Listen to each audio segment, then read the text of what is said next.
I am Hayden Panettiere, and we are here at the studio recording Until Dawn. My name is Rami Malek, and I play Josh. My name is Megan Martin. My name is Brett Dalton. My name is Antonella Lentini, and I played Hannah and Beth. My name is Jordan Fisher, and I play the character Matthew, Matt for short. I'm Nicole Bloom, and I play Emily in the game.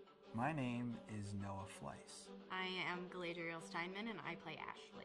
So Until Dawn is the story of 8 teenagers who revisit this cabin in the woods about a year later after a really traumatic experience where I've lost 2 of my sisters, so coming to kind of get some closure in that respect. One of the things that Larry does really well is make these multi-layered characters, and I think for just the story in general, it follows the quintessential horror film plot lines, but the characters are so unique in themselves, and I think that's very cool. Oh, I hope this was the right thing to do. What? You know, getting everyone together on the anniversary. I mean, Josh seemed really pumped about us all doing something, didn't he? Yeah, no, he definitely did. I haven't seen him so excited about something in forever. Good, good. Sam and I have a few things in common, such as being huge lovers of animals, and she's a huge animal lover. She's vegan. She is a pacifist. I'm not quite sure if I'm gonna go as far as saying that I'm a pacifist, but she's spunky and cool. I know that she, I think, is made fun of a little bit by the rest of them who think that her morals and her beliefs in that area are a little ridiculous and they don't agree with them, but she doesn't care. It doesn't stop her from being herself, and that's something that I hope I have in common with her. You know, he definitely can be depressed at some times and a bit of a loner, but he takes some solace in one of his sister's friends, Sam, played by Hayden Panettiere, and invites everybody back to the same house the next year to kind of find some closure. Jessica she has a whole lot of personality. She is definitely the sort of mean girl character that, you know, at school she knows she's pretty, she knows that boys like her, and she's gonna use it to her advantage.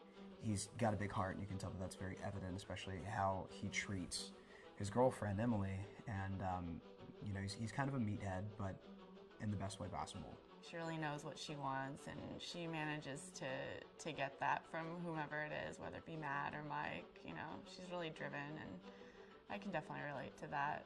My character is Chris, and he is what society might consider the nerd of the group,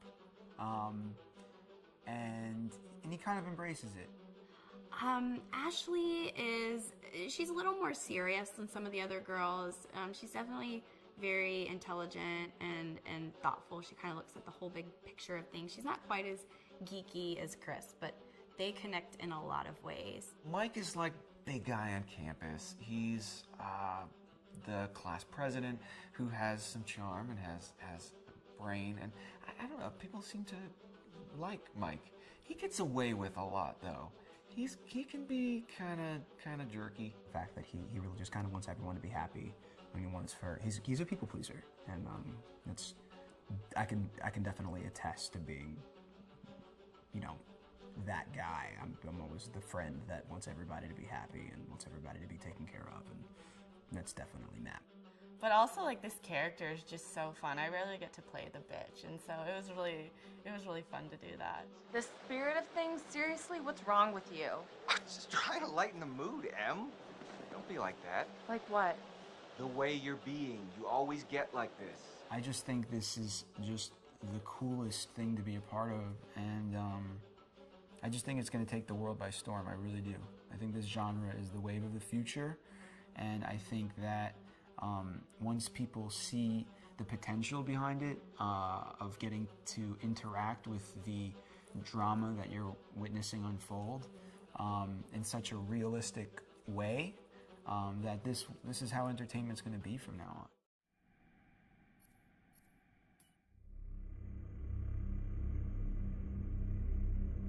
on. Until Dawn is a game that's full of horror, and one of the things we decided to do early on was to take a scientific approach to how scary it was. So we did experiments on people and we measured their responses to the game. We've created a test area. It's as close to a home setup as we can get it. We've recruited ordinary people to play the game and we've left them to play it on their own. You're turning the light off.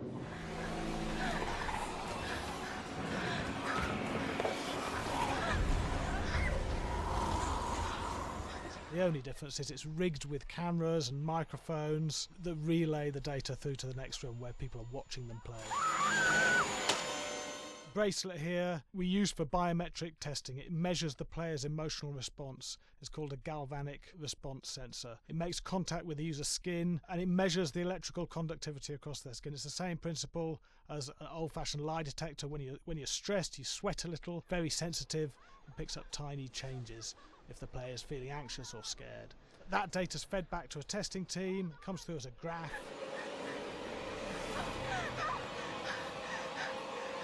so sorry.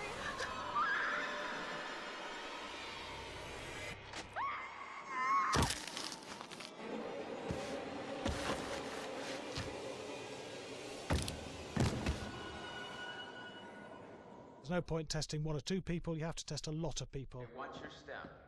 When we have a scare that's consistently has a measurable emotional response, then we knew it was good. If it didn't have that, it goes back to the team for improvement. The data doesn't tell us what's wrong with the scare, it only tells us if it's working or not.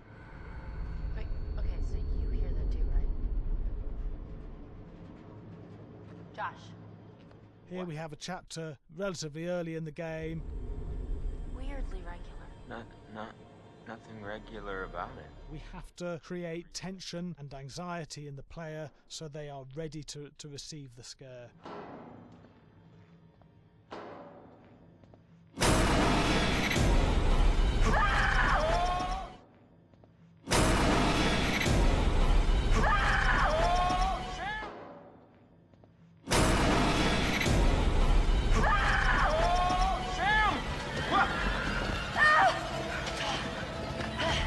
Give the player time to recover, to cool down, to calm down, and then start building the tension again before we do the next scare.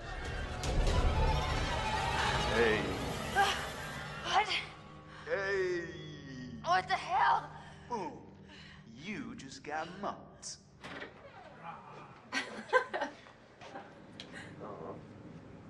Yeah, I have such an adrenaline high from that game. There's two things we found. One is we could look at the scares, analyse if our expected scares were working effectively. Were people shrieking and covering their hands, or were they getting an emotional response from it? And being scientific about it means that we strip out people's opinions about whether things are working or not. We've got data, and we look at the data. If it's working, we're happy with it. Really scary. Bit scared and wanting to get away.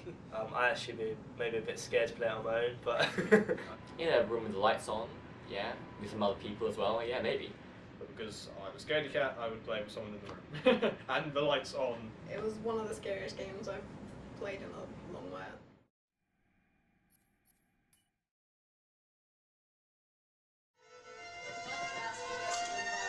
Yeah, fast and violent.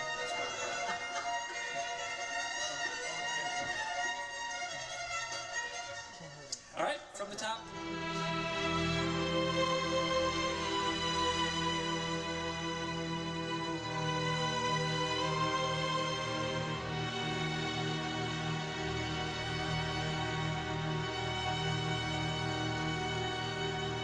My name is Jason Graves, and I'm the composer for Until Dawn.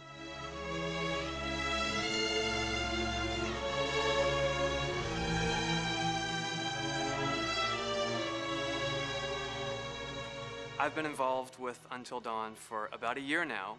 Originally, I was contacted by Barney Pratt, the audio director. I think that had something to do with my lineage of horror games, and hopefully not the fact that my last name is Graves, although a lot of people seem to associate my name with scary music.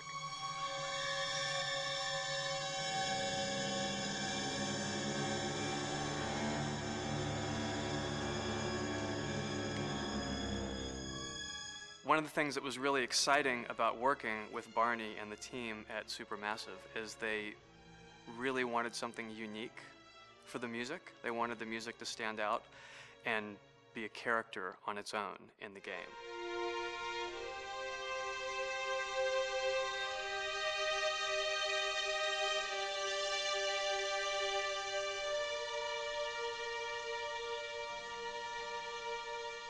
When I'm first starting on a new score, and it doesn't matter if it's film, television, or games, I always end up going to the main theme.